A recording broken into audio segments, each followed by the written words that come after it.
नमस्कार and welcome to Curiously Education. दोस्तों, मैं प्रशांत मावानी आप सभी का बहुत बहुत हार्दिक रूप से स्वागत करता हूं। आज 28 अप्रैल 2022 हैं और सबसे पहले तो आप सभी को एक रिक्वेस्ट है कि आप इस लेक्चर को शेयर ज़रूर कीजिएगा, शेयर करते रहिए अपने सोशल नेटवर्क पर, लोगों को बताइए इसके बारे में। और देखिए, नए नए स्टूडेंट्स जो हैं वो इस सीरीज़ के साथ जुड़ते जा रहे हैं। कुछ ऐसे स्टूडेंट्स जो मेरे वीडियोस को पहले देखा करते थे, लेट्स से 2018 में, और तब से वो दूसरे वीडियोस को भी देखने की कोशिश की, लेकिन उनको मज़ा नहीं आया, उनको वो क्वालिटी जो है वो नहीं मिली। और आज फिर से वो स्टूडेंट्स जो हैं उनको ये सीरीज़ मिल चुकी है। Thanks to all those students who are sharing it. देखिए, आपको ऐसा लगेगा कि कोई और शेयर कर देगा या फिर आप शेयर करेंगे तो इतना इम्पैक्ट नहीं आएगा। ऐसा नहीं है। यू डोंट नो, एक स्टेप जो है ना, छोटे छोटे स्टेप, भले ही आपको लगे कि आप 2 स्टूडेंट्स तक ही इस वीडियो को पहुंचाएंगे, बट यू डोंट नो कि वो जो 2 स्टूडेंट्स हैं ना, वो 200 स्टूडेंट्स तक पहुंचा सकते हैं। लेकिन उन तक पहुंचने के लिए आपका एक स्टेप लेना बहुत ही ज़रूरी है। तो please keep on sharing this series. Thank you very much. दोस्तों, आज हमारे टेबल के ऊपर है 5 इंपॉर्टेंट टॉपिक्स। क्विक ब्रीफ दे दूं आपको। ईयू, इंडिया, रशिया से स्टार्ट करेंगे, फिर हेट स्पीच के बारे में बात करने वाले हैं। G20 वाला एक टॉपिक है। अफ्रीका में, South Africa to be precise, वहाँ पर जो बाढ़ आई है और कैसे ये ग्लोबल वार्निंग है, भारत के लिए भी एक वार्निंग है, और ग्लोबल वार्मिंग की वजह से global warning of course. And एक छोटा सा पॉलिटिकल आर्टिकल भी आज हम डिस्कस करने वाले हैं। पॉलिटिक्स के बारे में कुछ बात करेंगे एंड में। EU to do this, Times of India का ये आर्टिकल है। एज वी नो कि यूक्रेन और रशिया के बीच में जो क्राइसिस वाली सिचुएशन है, उसका अब तीसरा महीना स्टार्ट हो चुका है। ये युद्ध जो है उसकी शुरुआत कब हुई थी, एक स्पेसिफिक डेट है। Stick your answer in the comment section. और अगर आप इसको अभी देख रहे हैं तो आप लाइव चैट बॉक्स में भी आंसर जो है उसको पोस्ट कर सकते हैं। तो बताइए जल्दी जल्दी के देखते हैं कितने लोगों को याद है कि प्रिसाइसली कब रशिया ने, कौन सी वो डेट थी जब रशिया ने यूक्रेन पर अटैक कर दिया। ठीक है, अब एस जयशंकर साहब ने यूरोप को एक जवाब दिया है। उन्होंने कहा कि यूरोप का कोई ऐसा मोरल हाई ग्राउंड नहीं बनता है कि वो भारत को प्रश्न पूछें, कि भारत के ऊपर अपनी उंगली उठाएं। पता है क्या हुआ? ये जो यूरोपियन देश है ना, वो भारत को लेकर चिंता कर रहे हैं कि भारत को रशिया से ऑयल नहीं खरीदना चाहिए, और भारत को रशिया से डिफेंस प्रोडक्ट्स नहीं खरीदने चाहिए। भारत ने जो वोटिंग थी, तो वोटिंग में एब्सटेन रहा, यानी कि एब्सेंट रहा, भारत ने वोटिंग नहीं दिया, तो ये सारी चीज़ें जो हैं वो नहीं करनी चाहिए, वगैरह वगैरह। इस प्रकार का एक जो मोरल भाषण जो है वो यूरोप डायरेक्टली इनडायरेक्टली देने की कोशिश कर रहा था। और हमारे एस जयशंकर साहब, यानी कि भारत, हमारे देश ने, राइट, जब हमारे एस जयशंकर साहब या फिर मिनिस्टर बोलते हैं तो वो देश को रिप्रेजेंट करते हैं। इसलिए मैंने कहा कि हमारे देश ने क्लियरली बता दिया कि देखिए, आपके लिए ऐसा मीन्स आपने कुछ ऐसे कोई अच्छे काम नहीं किए हैं कि आप हम पर उंगली उठा सकें। इट रिमाइंड्स मी ऑफ एक कहानी कि जहाँ पर एक व्यक्ति को हर कोई पत्थर मारने के लिए इकट्ठा हुआ था। तो उस व्यक्ति ने कहा कि अब मुझे तो पत्थर मार रहे हो आप, ठीक है, लेकिन वही व्यक्ति मुझे पत्थर मारे जिसने अभी तक किसी भी प्रकार का पाप ना किया हो, और फिर किसी व्यक्ति ने पत्थर नहीं मारा। तो तो ये चीज़ यूरोप के ऊपर भी इम्प्लीमेंट होती है। आपको याद होगा कि जो 2+2 मीटिंग हुई थी, हमने स्पेसिफिकली इसके बारे में बात की थी। 2+2 मीटिंग फॉर्मेट के बारे में क्विकली आपको बता दूं तो इसमें हमारे देश के जो फॉरेन मिनिस्टर हैं और हमारे देश के जो डिफेंस मिनिस्टर हैं, उनकी मुलाकात यूएसए के डिफेंस मिनिस्टर और यूएसए के फॉरेन मिनिस्टर के साथ हुई। तो इसको कहते हैं 2+2। ऐसी मीटिंग हम ऑस्ट्रेलिया के साथ भी करते हैं, जापान के साथ भी करते हैं। तो क्वाड के सभी मेंबर्स के साथ हम ये 2+2 फॉर्मेट की मीटिंग करते हैं। ठीक है, तो इस 2+2 मीटिंग में एस जयशंकर साहब ने एक बात बताई थी कि भारत एक महीने में जितना ऑयल रशिया से खरीदता है, उतना ऑयल यूरोप जो है, ऑयल एंड गैस यूरोप जो है वो दोपहर तक, सुबह से दोपहर तक जितना यूरोप खरीदता है उतना भारत एक महीने में खरीदता है। तो यूरोप जो है वो कंटिन्यूसली रशियन एनर्जी खरीद रहा है, रशिया से ऑयल एंड गैस खरीद रहा है, और every single day 1 billion euro, this is sine of Europe, ये डॉलर नहीं है ऑफकोर्स, तो ये क्या है, तो this is euro, EURO, European union की जो करेंसी है यूरो, तो उसकी साइन है ये। ओके, तो 1 billion euro worth oil and gas हर रोज खरीदता है। अब भारत जो है वो मीन्स अब वो हमें लेक्चर दे रहे हैं। देखिए, अगर वो अपनी इकोनॉमी का ख्याल रख सकते हैं या फिर अपनी इकोनॉमी को इंपॉर्टेंस देते हुए ये जस्टिफिकेशन दे रहे हैं, तो भारत को भी मीन्स भारत को पूरा ये अधिकार है कि हम हमारे डिफेंस को ध्यान में रखते हुए, हमारी सिक्योरिटी को ध्यान में रखते हुए, अभी तक हमने रशिया से बहुत सारा सामान खरीदा है तो वो हम खरीदते ही रहेंगे, ये हमारा एक स्ट्रेटेजिक इंटरेस्ट है। दूसरी चीज़, चाइना जब दुनिया के अलग अलग देशों के साथ मिसबिहेव कर रहा है, जैसे कि साउथ चाइना सी में कुछ आसियान देश पर्टिकुलरली फिलीपाइंस के साथ मिसबिहेव किया, इंटरनेशनल कोर्ट ने एक आदेश दिया 9 डैश लाइन को लेकर और चाइना ने इसको रिजेक्ट कर दिया, तो तब यूरोप कहाँ पर था? तब यूरोप चुप बैठा था। ये तो जब यूएसए ने एक बहुत ही तीव्र या फिर कड़क भाषा में यूरोप को कहा, तब जाकर यूरोप ने चाइना के साथ अपना बिजनेस जो है उसको थोड़ा कट डाउन किया और चाइना के साथ अपना जो एंगेजमेंट है वो थोड़ा चेंज किया। वरना इंडो पैसिफिक में जो चीज़ें चल रही थी एक लंबे समय से, यूरोप इस पर चुप था।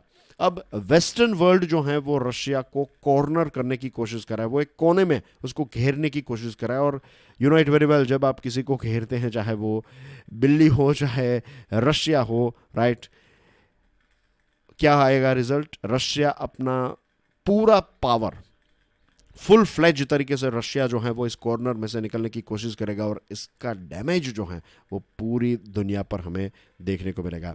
Dialogue is the best way. Of course we know कि वेस्टर्न वर्ल्ड, खास करके यूएसए और कुछ यूरोपियन देश और रशिया के बीच में एक डिस्कशन होनी चाहिए, डायलॉग होना चाहिए। बातचीत के माध्यम से ही इस पर्टिकुलर चीज़ को रोका जा सकता है। और यूरोप और भारत की बात करें तो देखिए, आज नहीं लेकिन जब से डिप्लोमेसी की शुरुआत हुई है तब से हर एक देश जो है ना वो अपने स्ट्रेटेजिक इंटरेस्ट को सबसे ज़्यादा इंपॉर्टेंस देता है, उसके लिए टॉप प्रायोरिटी यही होती है। और डिप्लोमेसी में कहते हैं ना कि कोई आपका परमानेंट दोस्त नहीं है, कोई आपका परमानेंट दुश्मन नहीं है। तो आज देखिए, एक वक्त था जब यूके और जर्मनी एक दूसरे के कट थ्रॉट कॉम्पिटिटर्स थे, वर्ल्ड वॉर 2 में एक दूसरे के आमने सामने थे। आज दोनों देशों के बीच में कोई ऐसे इश्यूज़ नहीं हैं। तो ऐसा भी होगा कि पाकिस्तान और भारत के बीच में भी इश्यू ना हो, फ्यूचर में ऐसा भी हो सकता है कि भारत और चाइना के बीच में इश्यू ना हो, राइट, ऐसा हो सकता है। इसमें कोई वो आपको भले ही अभी इम्पॉसिबल लगे, लेकिन 15, 20, 50 सालों के बाद ऐसा हो भी सकता है। अगर जर्मनी और यूके के बीच में हो सकता है तो क्यों नहीं। बट एनीवे, अब यूरोपियन यूनियन को जो भारत के साथ एक फ्री ट्रेड नेगोशिएशंस की जो एक बातचीत है उसको रिस्टार्ट करना चाहिए। इसमें मेहनत करनी चाहिए, लाइक माइंडेड देशों के साथ इंडो पैसिफिक में पार्टनरशिप करनी चाहिए, और जो आप कह रहे हैं वो आप कीजिए, राइट, वॉक द टॉक। ये भी चीज़ जो है वो यूरोप को करनी चाहिए। तो that's everything in this particular topic. Now let's move on to the next one. Do check out my motivational podcast Curiously Forever. ये सभी बड़े पॉडकास्ट प्लेटफॉर्म्स पर अवेलेबल हैं। Preventing harm.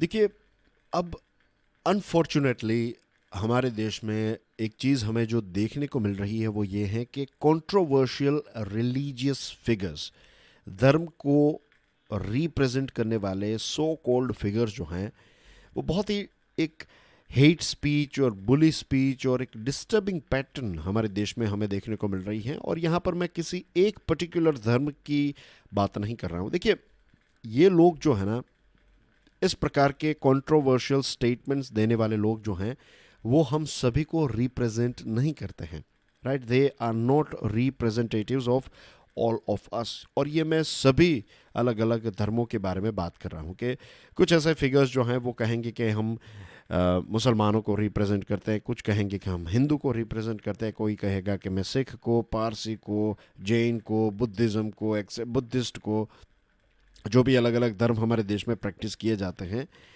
Christianity, right. तो कुछ ऐसे लोग होंगे जो कुछ ऐसी चीज़ करेंगे या फिर कुछ ऐसा स्टेटमेंट देंगे। और जनरली एक हमारी आदत है कि हम क्या करते हैं कि हम उस व्यक्ति को ऐसा मान लेते हैं कि ये इस पर्टिकुलर धर्म के बारे में बोल रहा है और ये धर्म जो है वो ये कर रहा है, वो कर रहा है, एक्सेट्रा। लेकिन ये सारी एक्टिविटीज़ जो है ना, ये कुछ ऐसे फ्रिंज एलिमेंट्स की हैं, ये हम सब को रिप्रेजेंट नहीं करते, ये हमारे देश की संस्कृति को रिप्रेजेंट नहीं करते हैं। एक चीज़ मैं चाहता हूँ कि आप देखिएगा, किसी भी धर्म से अगर आप आ रहे हैं या फिर किसी भी कास्ट से आप आ रहे हैं, किसी भी रीजन से आप आ रहे हैं, राइट, जो इस प्रकार के लोग होते हैं ना, जो प्रोवोकेशन करते हैं, जो लोगों को ऐसे भड़काते हैं या फिर उनको ऐसी चीज़ों में जॉइंट होने की बात करते हैं, वो ज़्यादातर जो है वो एक कलेक्टिव फियर को यूज़ करते हैं। और फियर जो है ना, ये कलेक्टिव फियर, ये एक प्रकार का ग्लू है। आप किसी ग्रुप को ये बता दीजिए कि अगर आप एक साथ नहीं रहेंगे और अगर आप लड़ेंगे नहीं तो आप जो हैं वो ख़त्म हो जाएंगे, और ये लोग जो हैं वो आपको ख़त्म करने के बारे में सोच रहे हैं, और दे विल फिनिश यू, और आपके साथ ये होगा वो होगा, एक्सेट्रा एक्सेट्रा। तो फिर वो कम्युनिटी जो है, वो पर्टिकुलर ग्रुप जो है वो क्या सोचेगा, नहीं, हमें मिलकर एक दूसरे के साथ यूनिटी के साथ आगे बढ़ना चाहिए, एंड थिंग्स लाइक दैट। तो ये भय जो है ना, उसका इस्तेमाल एक ग्लू की तरह वो करते हैं कि जिन लोगों को वो डराते हैं उनको एक साथ जोड़। और फिर क्यों इतने सारे लोगों की आपको ज़रूरत है, क्योंकि इवेंचुअली आप किसी ना किसी पार्टी के साथ जुड़े हुए हैं या फिर अपनी एक पार्टी की स्थापना करना चाहते हैं और वोट हासिल करना चाहते हैं। सारी गेम जो है वो क्वांटिटी की ही है, कि ज़्यादा अगर आपको वोट्स मिलेंगे तो फिर आप रूलिंग पार्टी, चाहे राज्य में हो, चाहे सेंट्रल गवर्नमेंट पे हो, चाहे लोकल लेवल पर हो, आप जीत पाएंगे। और अगर आप जीतेंगे तो फिर आपको पैसे मिलेंगे, शोहरत, फेम मिलेगा, सारी चीज़ें आपके कॉल्स पर, आपको वीवीआईपी एंट्रीज मिलेगी हर जगह पर, रिस्पेक्ट मिलेगा, ये वो। तो बहुत सारी डीप थिंकिंग अगर आप करें तो ये लोग जो हैं वो काफ़ी अच्छे होते हैं हमें भड़काने में और हमें ऐसे इस प्रकार से मैनिपुलेट करने में। But we have to understand कि इवेंचुअली फ़ायदा जो है वो उनका है। और ये जो एक सामाजिक स्ट्रक्चर है ना, ये सोशल फैब्रिक, ये एक बार आपने डैमेज कर दिया, और अगर हम सब ने अगर अपने आप को अलाउ किया कि हम इन लोगों की बातें मान लें, तो होगा ये कि हमारी थॉट प्रोसेस वो हो जाएगी।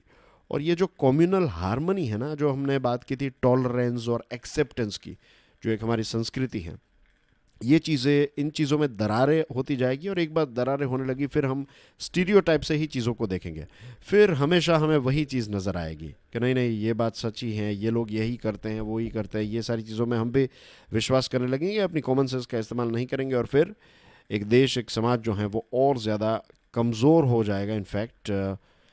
और फिर वही होगा डिवाइड एंड रूल वाली चीज़ें जो ब्रिटिश करते आ रहे थे, ब्रिटिश ईस्ट इंडिया कंपनी जो कर रही थी, वही चीज़ जो है वो हमारे देश के लोग जो हैं, हमारे देश के कुछ लोग जो हैं वो करके हमें डिवाइड कर देंगे, और फ़ायदा किसका होगा, अगेन उनका ही होगा। तो यहाँ पर हमें एक चीज़ की ज़रूरत है, that is common sense, right. I think अगर हम कॉमन सेंस का इस्तेमाल करें तो हमें पता चल जाएगा कि ये कोई, इनका सबका कुछ ना कुछ एजेंडा होता है, इन सारे एजेंडा में हमें फंसना नहीं है, हमें हमारी कॉमन सेंस का इस्तेमाल करते हुए देश के बारे में सोचना है, एंड वासुदेव कुटुंबम के बारे में सोचना है। The world is a family, isn't it? Think about it. I'll leave it on you guys to think. Now let's move on to the next topic. Ride between East and West. Times of India का ये एक interesting article है। G20 इस बार chair है Indonesia, right. 2020 G20 का एक लोगो आपकी screen पर है, और G20 में अब बातचीत चल रही है कि रशिया को G20 से निकाला जाए। देखिए, ग्लोबल इकोनॉमिक लिंकेजेस जो हैं, खास करके वेस्टर्न वर्ल्ड इसको वेपन की तरह यूज़ कर रहा है, एक हथियार की तरह यूज़ कर रहा है, और उनको समझना चाहिए कि ये जो रशिया पर सैंक्शंस लगाए गए हैं, इस चीज़ की वजह से ग्लोबल इकोनॉमिक इंस्टीट्यूशंस जो हैं वो भी डिसरप्ट हुए हैं, और भारत जैसे देश पर भी इसकी इम्पैक्ट हमें देखने को मिल रही है। अब देखिए, फ्यूल की प्राइस जो इंक्रीज़ हुई है, उसके पीछे मेन रीजंस क्या है? ऑफ कोर्स ये रशिया यूक्रेन वॉर, और फिर रशिया के ऊपर सैंक्शंस लगाना, ये सारी चीज़ों की इम्पैक्ट पूरी दुनिया पर हो रही है, क्योंकि आज हम इंटीग्रेटेड दुनिया में जी रहे हैं। एक वक्त था जब कोई दो देश एक दूसरे के साथ वॉर में थे और हमें कुछ फ़र्क नहीं पड़ता था, या फिर किसी भी देश को फाइनेंशियली इतना ज़्यादा फ़र्क नहीं पड़ता था, शायद जियोपॉलिटिकली पड़े। लेकिन आज ऐसा है कि कोई दो देश के बीच में झगड़ा हो रहा हो तो पूरी दुनिया पर इसकी इम्पैक्ट हमें देखने को मिल सकती हैं, और मिलती हैं, नॉट मिल सकती हैं, इनफैक्ट मिलती हैं। Developed countries ministers walked out of a meeting of G20 finance ministers last week demanding Russia's ouster.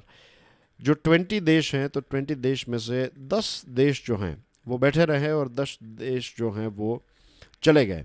उन्होंने ये डिमांड की कि रशिया को G20 में से निकाला जाए.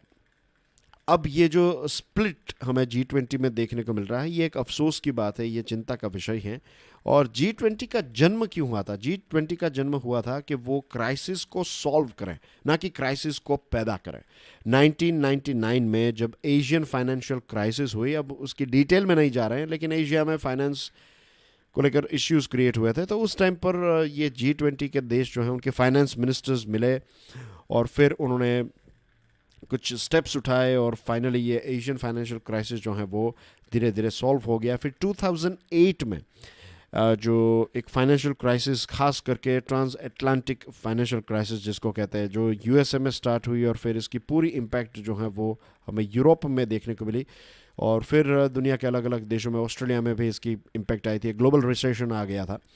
तो उस टाइम पर फ्रांस और यूएसए ने मिलकर G20 के माध्यम से चीज़ों को फिर से अपलिफ्ट किया और चाइना और यूएसए ने एक दूसरे के साथ कोऑपरेशन किया और वर्ल्ड इकोनॉमी को फिर से स्टेबलाइज किया G20 ने. तो G20 का जन्म जो है ना वो प्रॉब्लम्स को सॉल्व करने के लिए हुआ है, प्रॉब्लम्स को क्रिएट करने के लिए नहीं हुआ है. और प्रेसिडेंट बाराक ओबामा ने जब टेक ओवर किया, खास करके 2008-2009 की जो फाइनेंशियल क्राइसिस है, उस टाइम पर बाराक ओबामा प्रेसिडेंट बने और उस टाइम पर भी उन्होंने इस बात को माना है कि हमारे प्राइम मिनिस्टर जो मनमोहन सिंह साहब हैं, उन्होंने काफ़ी एक इम्पोर्टेंट रोल प्ले किया और ग्लोबल फाइनेंशियल सिस्टम को 2008 के बाद की जो ग्लोबल फाइनेंशियल सिस्टम है तो उसके एक आर्किटेक्चर के तौर पर हमारे जो मनमोहन सिंह साहब हैं उनको माना जाता है. और he is of course famous around the world. 2 term तक वो हमारे प्राइम मिनिस्टर रहे हैं. जस्ट लाइक ये जो नरेंद्र मोदी साहब हैं, तो एक और टर्म लेट्स से अगर वो करें, अगर वो 3 टर्म के लिए भारत के प्राइम मिनिस्टर रहें और फिर बाद में जब भी नरेंद्र मोदी साहब का नाम लिया जाएगा तो बहुत सारी चीज़ों, जैसे कि ग्लोबल लेवल पर भारत सरकार ने मोदी साहब के तहत उनकी अध्यक्षता में या फिर उनकी लीडरशिप में लेट्स से कोविड वैक्सीन की बात करें तो बहुत ही एक इम्पोर्टेंट रोल प्ले किया भारत ने. जस्ट वन एग्जांपल, ऐसी तो बहुत सारी चीज़ें. The same way Manmohan Singh साहब जो हैं उनके समय काल में ये 2008 की जो ग्लोबल फाइनेंशियल क्राइसिस है उसके बाद की जो चीज़ें हैं उनके आर्किटेक्चर के तौर पर उनका नाम लिया जाता है. और अब मनमोहन सिंह साहब ने ये G20 के बारे में कुछ 4 इंपॉर्टेंट पॉइंट्स बताए हैं. जैसे एक चीज़ जो हमने डिस्कस की कि आज हम ग्लोबल विलेज में जीते हैं. आप देखिए, अपने ही डेस्क पर देखिए, अपने घर में देखिए, आप जिस कमरे में अभी बैठे हैं देखिए, आप जो फ़ोन यूज़ कर रहे हैं, स्मार्टफोन जिसमें आप ये वीडियो देख रहे हैं, तो लेट्स से वो एप्पल का होगा या फिर सैमसंग का होगा या फिर वन प्लस, जो भी अलग अलग कंपनी का है, उसके बहुत सारे कंपोनेंट्स जो हैं वो दुनिया के अलग अलग देशों से आए हैं, राइट. और इसके सिस्टम यूएसए की है, एंड्रॉयड या फिर iOS, राइट. उसमें जो ऐप आप यूज़ कर रहे होंगे वो अलग अलग देश के होंगे. तो वी आर, आप कपड़े जो पहन रहे हैं, कितनी सारी चीज़ें आप देखिए, तो we are living in a global village. अब वो जो दुनिया बहुत बड़ी थी, अब दुनिया बहुत ही छोटी हो चुकी है because of telecommunication and transportation. तो अगर कहीं पर कुछ होता है तो हम सब पर इसकी इम्पैक्ट आती है. और भारत में हमने देखा कैसे इन्फ्लेशनरी प्रेशर क्रिएट हुआ, और सिर्फ भारत में नहीं, ग्लोबली इन्फ्लेशनरी प्रेशर जो है वो क्रिएट हुआ है. तो ये G20 में से रशिया को निकाल देने वाली बात जो है वो सही नहीं है, number 1. Number 2, in this fractured G20 India can play a vital role. ये भारत के लिए एक अपॉर्चुनिटी है कि हम अलग अलग इंटरनेशनल लेवल के जो भी प्लेटफॉर्म्स है, जैसे कि World Trade Organization, International Monetary Fund, World Bank, G20, ये हर जगह पर भारत एक इम्पोर्टेंट रोल प्ले कर सके. Bharat can act as a glue, कि हम वेस्ट और ईस्ट और सारे देशों को जोड़कर एक प्लेटफॉर्म पर रख सकें. Global economic disruption will only be bridged by countries like India, Indonesia, South Africa, etc. देखिए, ये जो ग्लोबल इकोनॉमिक डिस्ट्रप्शन हुआ है, इनको ना तो ईस्टर्न वर्ल्ड सॉल्व कर पाएगा, ना तो सिर्फ वेस्टर्न वर्ल्ड. पहले सारी चीज़ें वो करता था, ऐसा नहीं होगा. अब जो डेवलपिंग देश है ना, जैसे कि भारत, इंडोनेशिया, साउथ अफ्रीका, ये देश ऐसे हैं जो अब चीज़ों को डायरेक्ट करेंगे और ग्लोबल इकोनॉमिक सिस्टम को एक स्टेबिलिटी की ज़रूरत है। जल्द से जल्द हमें इस स्टेबिलिटी को लाना चाहिए। जैसे कि एक लुला डा सिल्वा नाम के व्यक्ति हैं जो प्रेसिडेंट हैं, इस ब्राज़ील के प्रेसिडेंट हैं। तो पहले ब्राज़ील के जो प्रेसिडेंट थे अभी बोल्सोनारो, तो वो प्रो यूएसए बहुत ज़्यादा थे। लेकिन अब ये जो लुला डा सिल्वा आए हैं तो इज़ मोर लाइक जो पहले ब्राज़ील था कि डेवलपिंग देशों के लिए खड़ा रहता था ब्राज़ील, अब वैसे ही होगा। तो ऐसे डेवलपिंग देश जो हैं वो अब चीज़ों को डायरेक्ट करेंगे। नंबर 4, भारत को अपनी फॉरेन पॉलिसी, अपनी इकोनॉमिक पॉलिसी, अपनी जियोपॉलिटिकल स्ट्रेटजी, अपनी ग्लोबल लीडरशिप डिस्प्ले करने का, ये सारी स्ट्रेटजीज़ को चेंज करना और ग्लोबल लीडरशिप को डिस्प्ले करने का वक्त आ चुका है।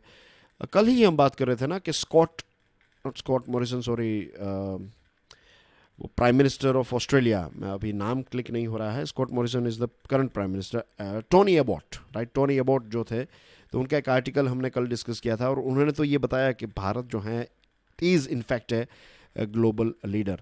तो ये जो ईस्ट और वेस्ट के बीच में दरारें हैं, नॉर्थ और साउथ के बीच में जो डिवाइड्स है, ये सारे डिवाइड्स जो है ना, वो ऑफ कोर्स इंडिया तो इसमें रोल प्ले करेगा ही करेगा। India can play very important role. India के साथ दूसरे ब्राज़ील, इंडोनेशिया, ये सारे देश जो हैं वो मिलकर चीज़ों को रिजॉल्व कर सकते हैं, सॉल्व कर सकते हैं और G20 को बिखरने नहीं देना चाहिए, राइट। G20 ने बहुत इंपॉर्टेंट रोल प्ले किया है और वेस्टर्न वर्ल्ड को भी, खास करके G7 देशों को भी हमें ये समझा देना चाहिए कि वो अपनी, ये 7 देश मिलकर अपनी मनमानी नहीं कर सकते, उनको दूसरे देशों के बारे में भी सोचना चाहिए, एक्सेट्रा।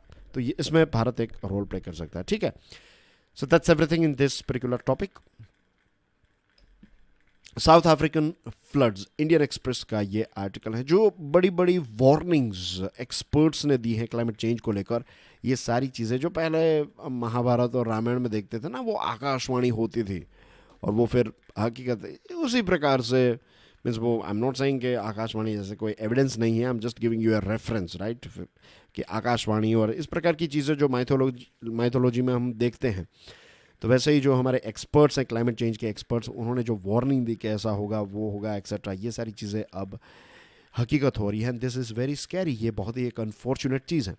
साउथ अफ्रीका की बात अगर हम करें तो क्वाजुलू नाटाल जो उनका प्रोविंस है, तो वहाँ पर टोरेंशियल रेनफॉल हुआ, बहुत ज़्यादा बारिश हुई और बारिश की वजह से बाढ़ आई और बाढ़ की वजह से 500 से भी ज़्यादा लोग की मृत्यु हो गई और हज़ारों लोग जो हैं वो बेघर हो गए।